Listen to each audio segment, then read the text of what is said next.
بس المشكله دايما وكلمه السر في الهايبر بيجمنتيشن اتس البروتوكول. انا دكتور رائد ضماصي، اخصائي الجلديه والتجميل والليزر. وانا دكتور حسن شحرور، اخصائي الجلديه والتجميل والليزر. هنديكوا روشته من الاخر في النضاره والبشره.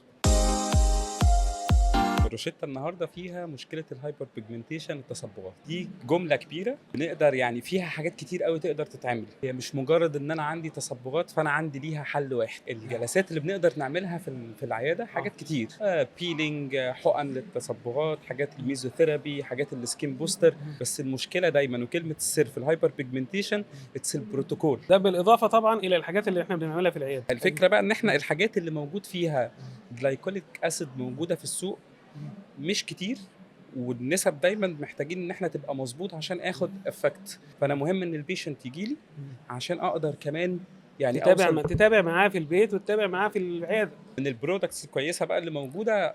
سبوت سبيل اوف ماسك، صح؟ يس. انا اعرف انه هو كمان حتى ما فيهوش كحول، ما بيعملش اريتيشن. ومعاه كمان حاجه از انها تعمل له زي تثبيت سبراي كده. لازم يس. يتابع في العياده، وبعد كده يستخدم الحاجه المنزليه يعني ايه، كاضافه للنتائج بتاعه الجلسات في العياده. شكرا يا دكتور رائد، تشرفنا بوجودك معانا في البرودكاست. استنوا روشتتكم في باقي حلقات الروشته من الاخر.